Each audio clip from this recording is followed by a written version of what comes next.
Stephan, thank you very much for your time. Thank you. Live from Salzburg, where it's snowing at the moment, almost April. Yeah, I have done some systemic or family constellations years ago, but recently I read your book, and I was refascinated again.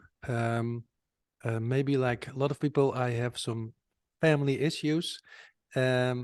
Um, but maybe for starters, maybe you would love to explain or like to explain what systemic constellation is, or what family constellation is, and is there a difference?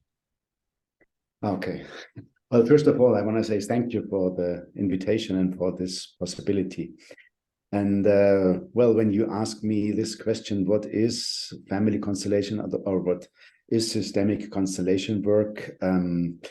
That's quite difficult question for me because I'm applying this, let's say, tool now since 30 years. And of course, my perspective on this work has changed tremendously throughout that time. And there are as many ways to use this tool as probably there are facilitators around. And as you, of course, saw from the book, that I'm coming from the field of alternative medicine. And my purpose in this work is to kind of explore what is the healing potential of this work, especially in the field of illness and health. And of course, I started with my clients that I had in my homeopathic practice. And from there, it expanded also to, let's say, healthy couples relationships, up to healthy organizations. No? Cool. So when you ask me what what this work is actually, well, what I really like in this work is, and why I still apply it, because every constellation in a way is an invitation to open up, to change the perspective. No? And a lot of issues we're dealing with are in a way related to the inner images we are living. And with this method, we have the possibility to kind of put our inner image into the room with representatives that we have, that the image that we have from a certain situation, from a certain condition we live. Is it an organizational structure? Is it a symptom we're dealing with? Is it an illness we're having? And we have the possibility to kind of represent that situation in the room with representatives. Yeah. And then what's actually happening, these people apparently feel like the real persons. And by that, we get an understanding of a dynamic that we are kind of living unconsciously. And by getting an understanding of it, by getting aware of it, we maybe can change it. And by this, also, we can change our living situation. Oh, wow. Yeah. So is it our inner images that make us sick? Well, in a way, yes. I mean, mainly, I would say what make us sick, actually. Well, let's change a little bit.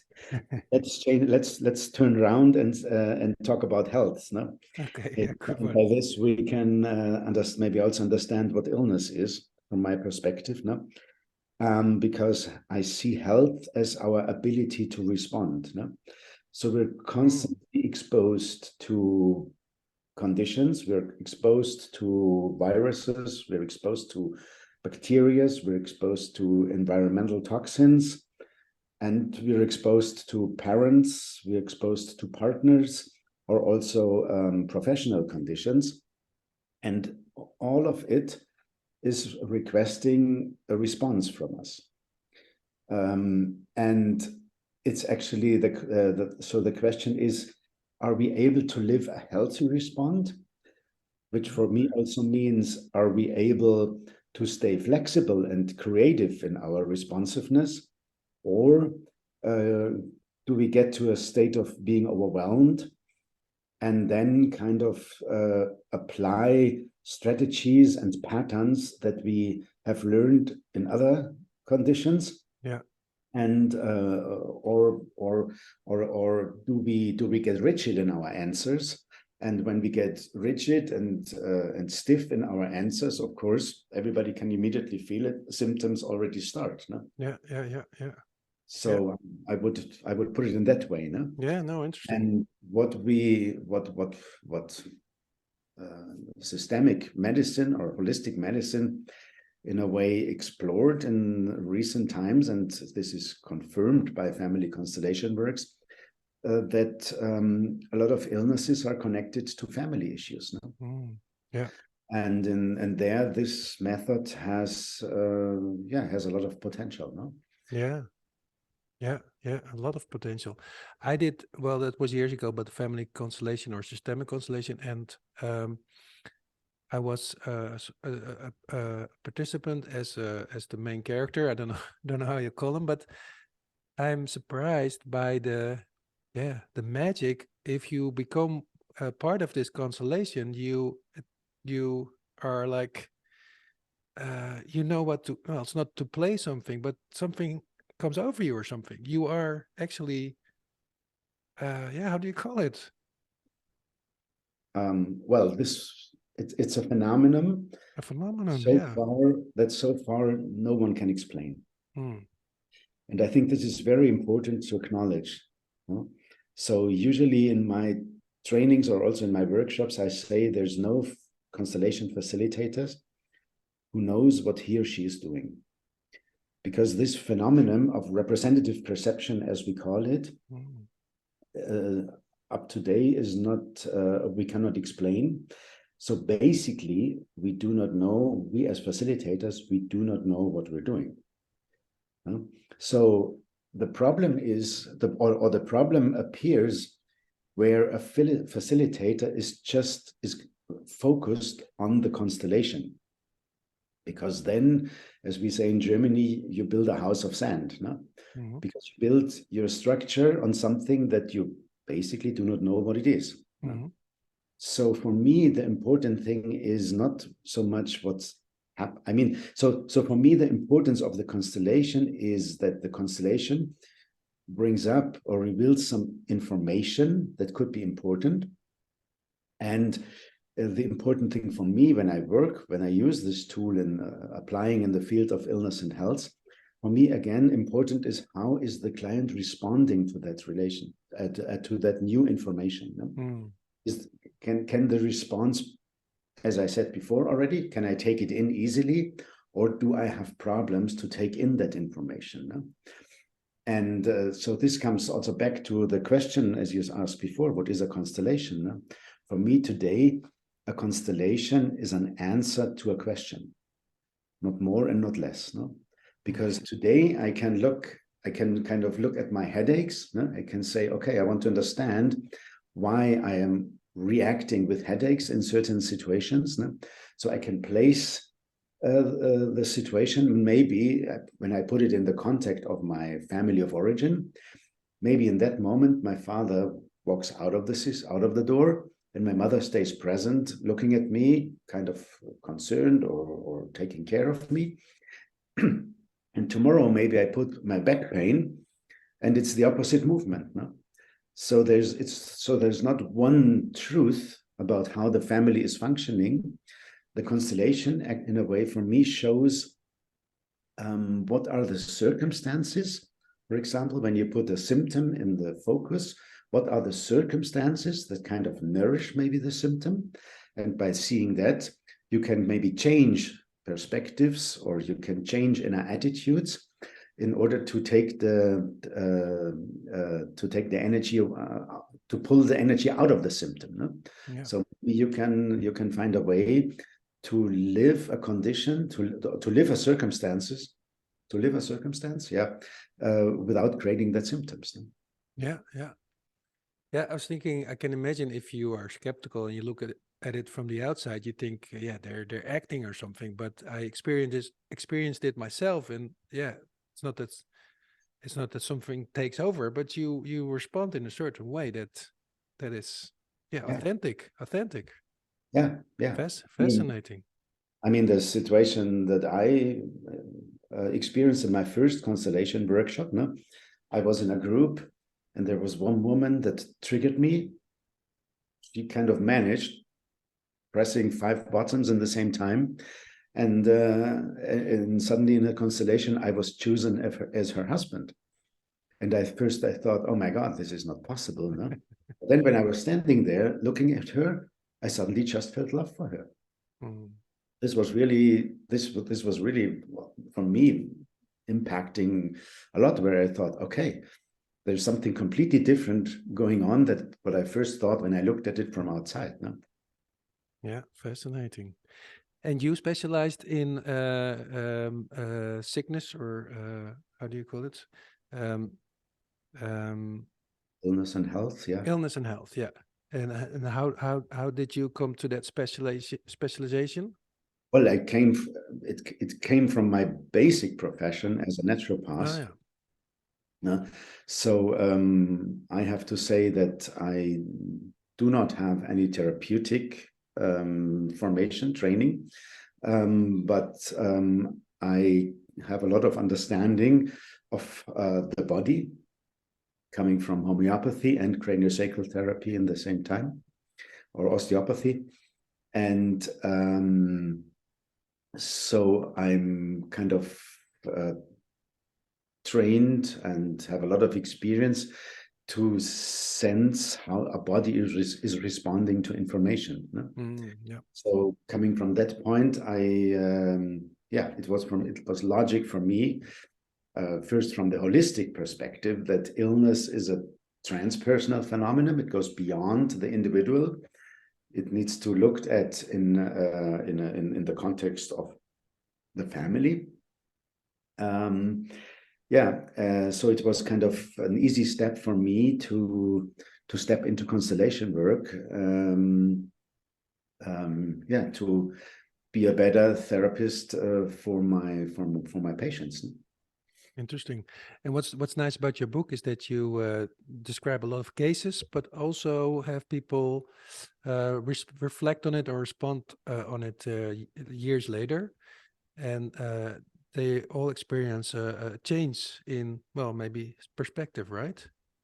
Well, for me, the interesting thing was at some point I started to collect the cases where I personally learned something, where I personally had a learning experience through the constellation I facilitated, where I said, okay, this is an interesting connection. So I started to collect these cases, and and in that way, suddenly, somehow, a book evolved and emerged. Yeah, and of course, I'm a very skeptical person. So every now and then, when I got feedback, and I was in the process of writing in the book, and people wrote me back what happened, or they came up with questions, and where I had and then those people I asked, would you write me a small comment? And it was really interesting, because often when you do the workshops, people come, they are sent by other therapists who kind of I have a sense that a constellation could help, because somehow, even though I'm using good tools, I do not get the result I actually want. There might be a blockage from a perspective, from an aspect that I do not see. So then they send them to me. I do the constellation work with them, and they go back to their doctors or naturopaths or osteopath or wherever. And so often I do not get feedback. No. But yeah, it's really interesting, and in a way, coming from homeopathy, where we know that when the body is getting the right information, the body can change within seconds. No? And the transformation potential of the body is incredible as soon as there's enough time and space, no? And the self-healing can happen. No? Yeah. And yeah, so in that way, for me, constellation work always is kind of alive homeopathy, or is another way of doing homeopathy.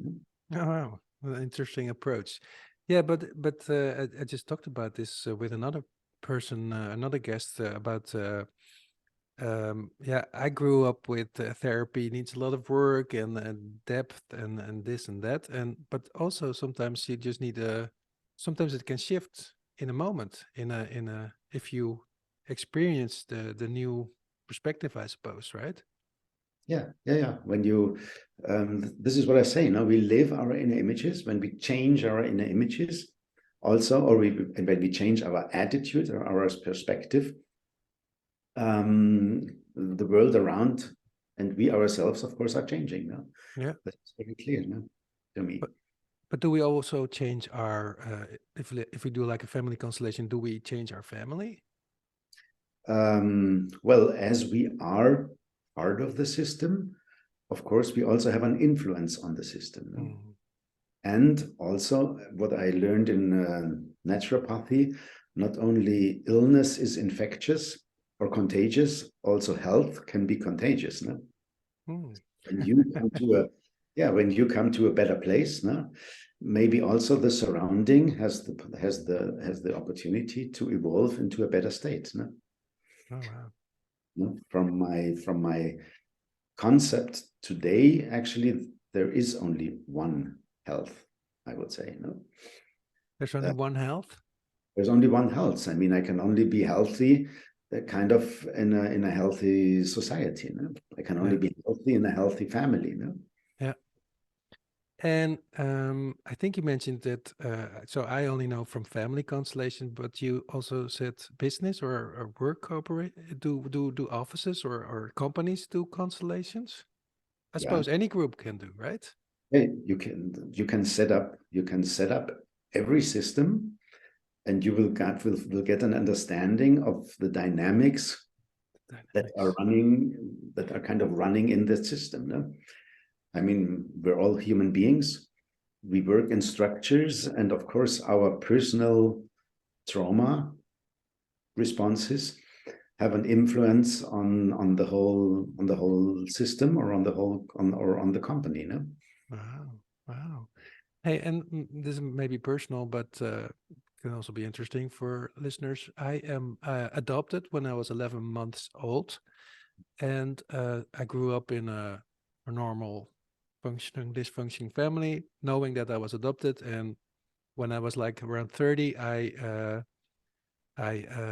met my biological mother again. My father was already dead. But sometimes with therapy work, I always have the issue. Yeah, what family is my family? Do I have to check out my biological family or my legal family? Well, usually I say happy adopted children have four parents. Hmm. No? So your family is extended. No? There's the biological parents, the ones who gave you life, and there are the adoptive parents who, up to a certain time, they maintained you, or say they supported you to living. And the challenge for the adopted child is, in a way, to take from all of them what they gave you. No? So your biological father and biological mother, they gave you life, and I do not know who was there in the first 11 months. They also gave you in that time. And then, of course, there were other caretakers, and they also gave you. No? Hmm. And as I said, the challenge, and this is kind of mainly the task of the adoptive parents also, to teach the child to learn from the ones what they gave. No? Wait, can you say that again? The challenge, or Yeah. the task of the adoptive parents, is to kind of support the child or teach the child to take life from the biological parents, and to take all the gifts you got from your adoptive parents. No? Yeah. Okay. Okay. Of Yeah. course, sometimes adoptive parents, they want, in a way, they want the child for themselves. No? Yeah, yeah. Yet they unconsciously, or maybe consciously, or maybe unconsciously, they exclude the biological parents. And by this, they bring the child in a conflict. No? Yeah, yeah, definitely. The child always also loves the biological parents. Yeah, yeah. Even sometimes so many things have happened that you do not, you lost kind of contact to this layer within your side where you also love your biological parents. Yeah, yeah, yeah, true. Okay, so I have extra homework, 2 families to work out. You can also say you're lucky, no? Very lucky. Well, I have 2 moms now, so yeah, I suppose I'm lucky. Um, uh, okay. Well, and you're a facilitator of these constellations. What do you need to be a facilitator or a good facilitator? That's a difficult question. I'm saying in my trainings, I'm saying there's actually not so much you need to know or to learn to work with constellations. No? The difficult thing is there are a few things you really need to learn and to understand. And the bad news is often one lifetime is not enough to understand. As we just talked about the love of the child, no? Thing you see in constellation work is that all children love their parents, and also all parents love their children. No? This is the kind of the natural state. But sometimes no, the parents are themselves so traumatized that they become a threat for the children. No? They even try to kill them. No? And of course, then these children need to be protected, maybe sometimes from the society. No? So the government comes in and takes the children away. No? But once these children come to constellation workshop, no, the facilitator kind of needs to hold a space for the parents, no, and kind of also needs to hold that layer where the parents love the child and where the child loves the parents, so that the healing movement can kind of unfold. No? So you, as a facilitator, on one side, you need to train this point beyond judgment, no? In order to be open, no? For the movement to unfold and for the to be open for the movement that wants to unfold, no? Also from the side of the client. No? And what very important is you need to understand the concept of trauma. No?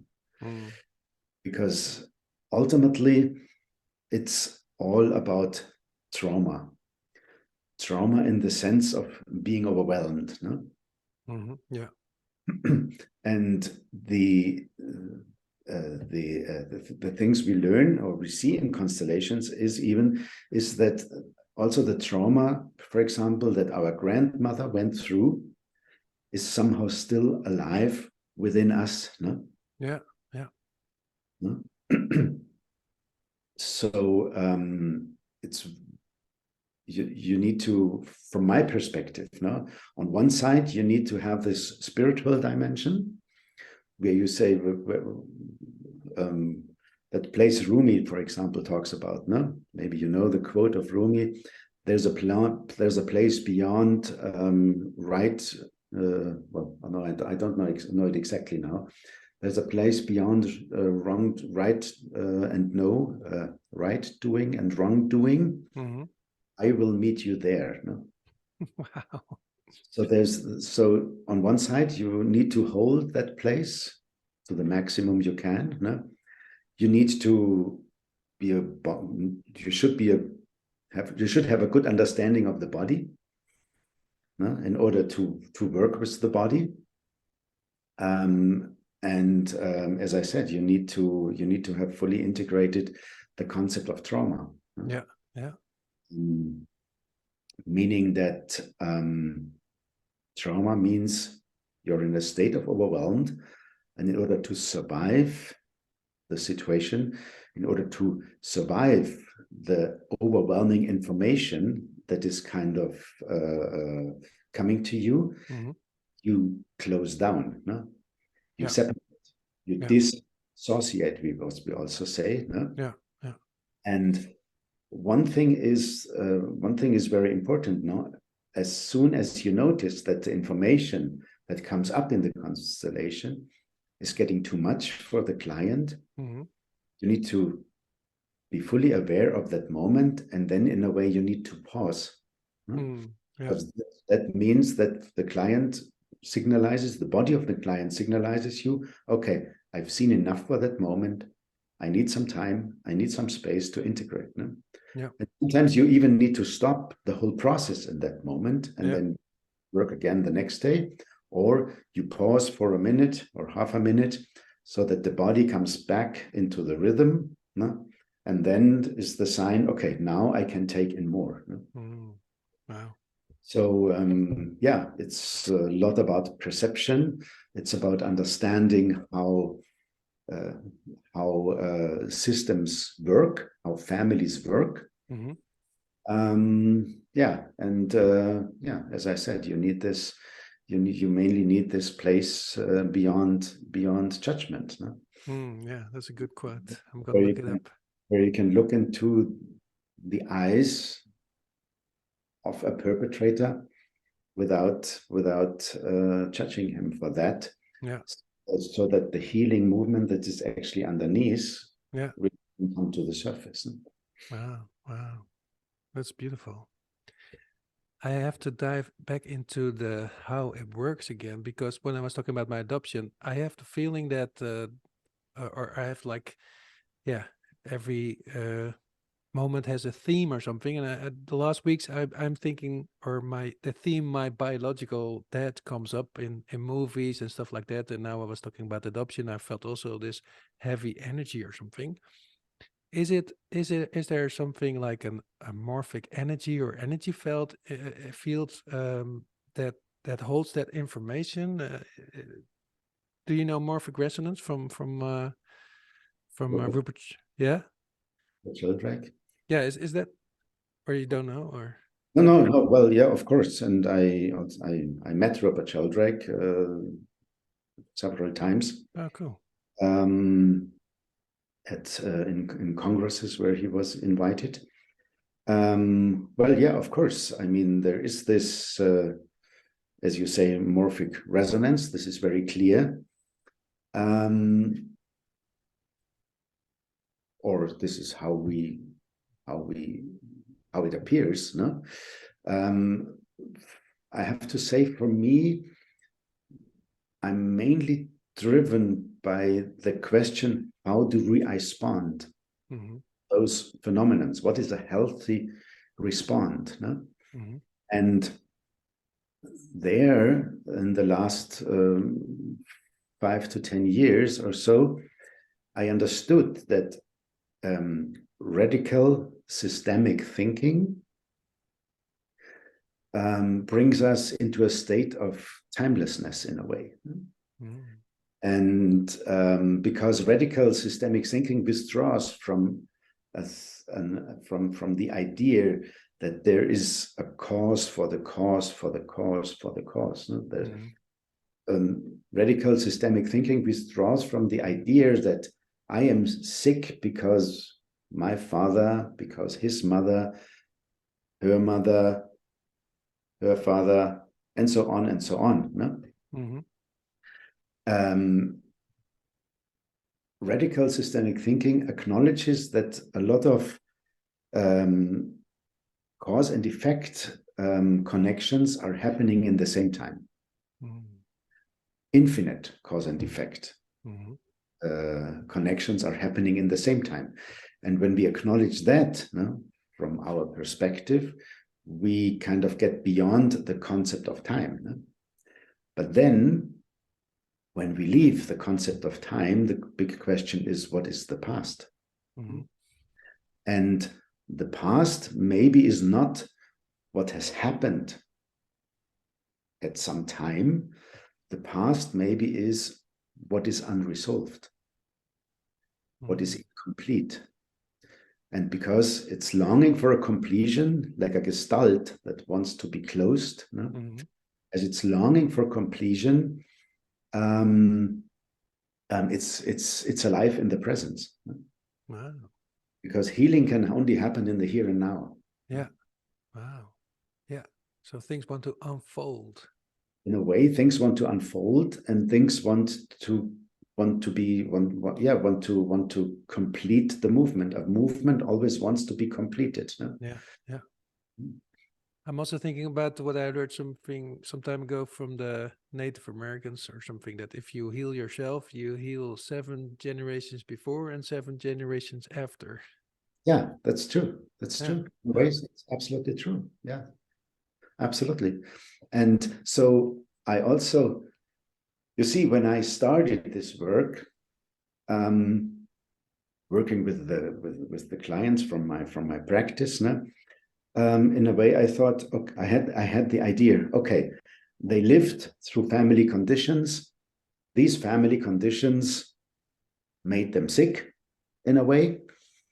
And sometimes the idea was, or the place where I came from to help them was to find out, how can I help the client to survive the family of origin? No? Mm-hmm. Yeah. Today, I come from a completely different perspective, because today my question is, how can I support the client to live a healthy response, or how can I support the client to respond to the family of origin so that the whole system can come to a higher layer of consciousness? Mm-hmm. And this would be the layer that you just mentioned, no? Mm-hmm. What the American said, when you heal yourself, you also heal something in the past, no? And you also heal something in the future, no? Yeah. Yeah. Yeah. Which also is kind of a concept of timelessness, by the way, because then the past and the future are alive in the present. Yeah. There. Yeah. Okay. And what I understood is, because in family constellation work, it's a lot about resolving entanglements. Mm. After a while, I understood that an entanglement can be resolved if there's one person within the family that has the freedom and the courage to open the heart for everybody who belongs and for everything that has happened. Wow. And by this movement, your heart becomes the place of transformation. Wow. And then it's not anymore getting out of the family, and it's not anymore getting away from the trauma of the grandmother, no? Or getting away from the burden of the past, of the family history. No, then the healing movement is opposite. It means allowing yourself to be available for the transformation that wants to happen.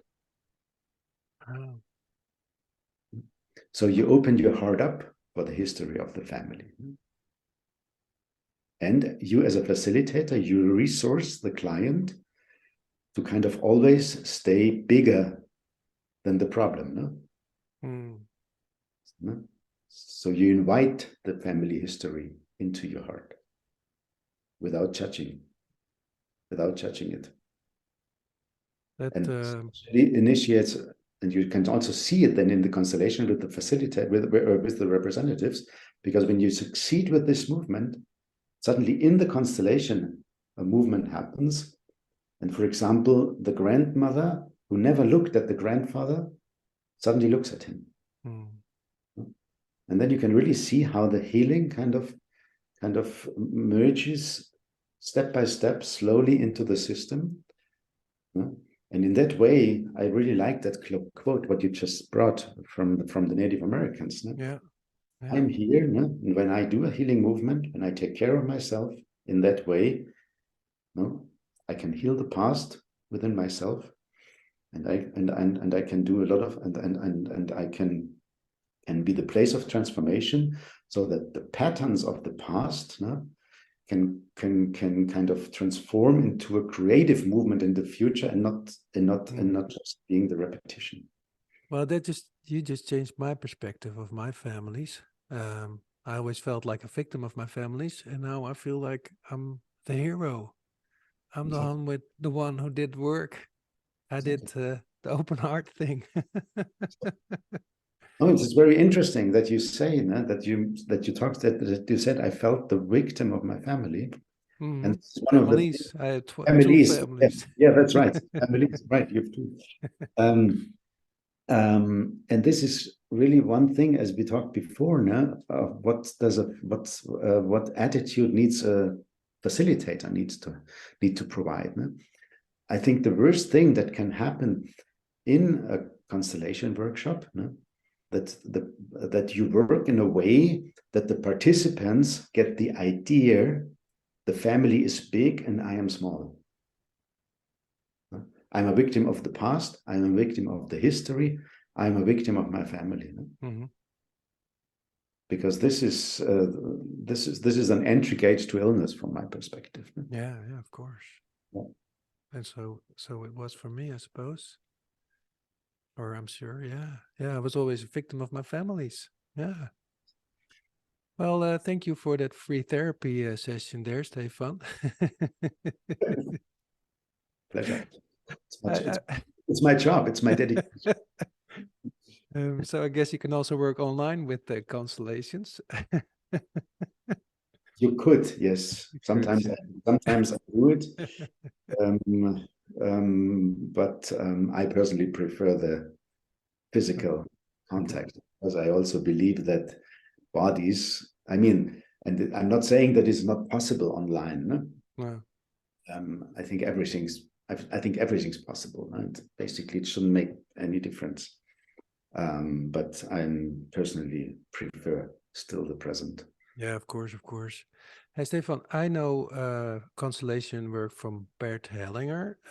Is he did he discover it, or is there like already ancient histories who worked with this? Do you know that? Well, I can say I met Bert Hellinger in 1993, Mm-hmm. and as he lived only 8 kilometers from where I live, we also had Oh.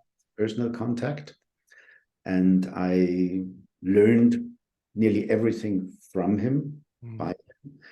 I did about 70 workshops with him Mm-hmm. from 93 till 2006. And as far as I know, he was in a workshop, or in one or two workshops, with a woman called Thea Schönfelder. And she actually did some kind of constellation work, what you could call, no? Um, but Hellinger was clearly the one who understood that who understood the healing potential of this work, Mm. and he dedicated his life to that, and in that way, I think we can absolutely call him the founder, no? Yeah. And, yeah, very clear. He made he made it to the method. It's very clear, no? Yeah. Very, Okay. Yeah. Hey, and you've been doing this for well, a long time ago already. Uh, do you see patterns or trends in humans constellations? Or is it always the same issue? no, no. Well, to be honest, I think um,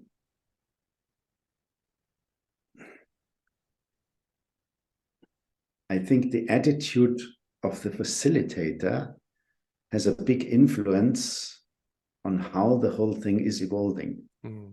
This is why I say a constellation is an answer to a question, not providing a truth. So I think the movement that is evolving is what was the connection of the facilitator and the client and the group can kind of provide in that moment. So I do not see so much some kind of patterns, no, where I say, okay, there's a truth in a system that always has to come out like a pattern, no? From the perspective of the facilitator. No, I see more a movement. Okay, I can see. Okay, how did I relate to the work 30 years ago, no? 20 years ago, 10 years ago, and today? As I said, there was this big shift from within inside of me, no? From helping the client surviving the family, or being the one who can kind of bring consciousness to the whole system. No? It's a complete different, basically it's a completely different work. No? Yeah, totally. But of course, the principles in a way are always the same. No? The principles are always the same. That means that trauma leads to separation, no? Out of a state of out of the need to survive. No? Trauma leads to fixation. Trauma leads to repetition. No? Trauma leads to narrowness. No? And my facilitation, I basically see is, okay, how can I support every movement that kind of leads from fixation to movement, or from repetition to creativity, from narrowness to expansion. No? This is kind of a healing principle for me. This became the healing principle for me. No? And I kind of stop every movement in the process where I have a feeling, okay, a representative is behaving by closing something down. No? Then I say, no, stop. Kind of, this is what we don't do. No? This is not our purpose. No? The question is, what does this representative need in order to open up? No? To unfold. No? So, so I think these are the main principles of healing work in general. No? And as recently a colleague came to me, he said, I see now, I mean, he has seen my work about 25 years ago, and he said, when he came recently, he said, I see you are not working with constellation, you are using constellations for healing. Wow. And this is kind of a different perspective also. No? Yeah, different approach. So that for me, it's a tool. No? In a way, it's a tool. No? Yeah, a tool for you've been doing this for well, a very long time. Yeah, and you travel the whole world or a lot of the world. It takes a lot of energy. What makes you tick? Why do you do this? Wow. Well, you see, my purpose always have been in a way to provide, to bring well-being and health into the world. I've always been interested in what makes us sick and which conditions we need to flourish, no? To be creative. No? And so this is kind of my purpose. And you're right. I mean, I've been in more than 50 countries, and I'm giving probably 70 workshops a year or so. From the outside, some people would say, a workaholic. No? But what drives me is I'm still learning. Oh, wow. I myself, I would say I hate repetition. I would even say I hate repetition. No? And as long as I'm learning in this method, no? And it's really teaching me also, yeah, to live a good life, no? To live the best possible life I have, no? Mm. And as long as it's teaching me, I probably do it, no? Yeah. All right. Cool. That perspective, I'm probably pretty selfish. At the end of the day, we are. Others, and if others can kind of take profit from that, that makes me happy. Yeah, no, I can totally relate to this because next to my podcast, I also have a therapy school. And I always say that my goal is to be the biggest, we every year be the biggest student, that I'm the biggest student of the whole school. And Bert Hellinger, you also used to say, when you do this work, when you facilitate, you cannot avoid that you yourself personally are growing. You can't And avoid that it. is true. So when you provide these movements of expansion, and by this you also, of course, expand. Yeah. And of course, sometimes I need, and my recovery is nature, and I live in the countryside. So when I'm at home, I have my space here, and not so many people around me. That's good. Good balance. Hey, Stephan, you've been also a homeopath, craniosacral, osteopath. So we can also zoom out a little bit for this final question. What makes a good therapist? What makes a good therapist? A good therapist basically makes who takes himself care for his body, soul, and mind, I would say. Mm. The self-care is very, very important. No? Self-care. Coming back to that quote, what you said, no? Like this Native American, no? You heal yourself. No? By this, you can bring healing to the world. No? And of course, we probably all most of therapists kind of started their career, no? Because they have had difficult family situations. No? So most of them probably tried to save the mother in the beginning. And the mother is the world. No? In the same way, for the child, the mother is the world. And you become a good facilitator when you have learned to kind of let your mother go, honor her destiny, no? Stop trying to save her, and then bring all the knowledge you have to your clients, no? And be able to distinguish them from her. I think this is when the healthy career starts.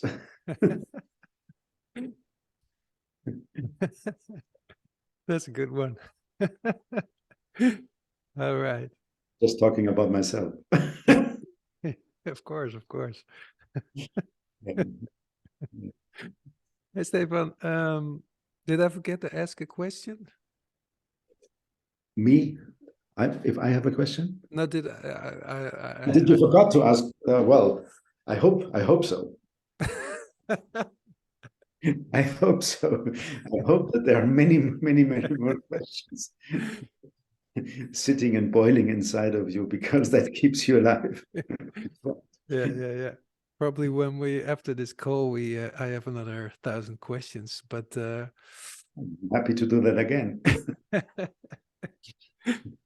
no, but for now, Doing the same, but being even more creative, maybe. no, you hate repetition, so we're not gonna do that. I also hate repetition, by the way. But now, Stefan, I think the hour is through, and I have no more questions, and I am very inspired to go to my mother's, and bring her some flowers and stop healing her. I want to thank you very much, Stephan. Yeah, I'm grateful too. Thank you for what you do to bring well-being to the world. No? Thank Because you. it's also important to spread the word. And thank you for the invitation. No? And thank you for your openness. Oh, thank you. Thank you.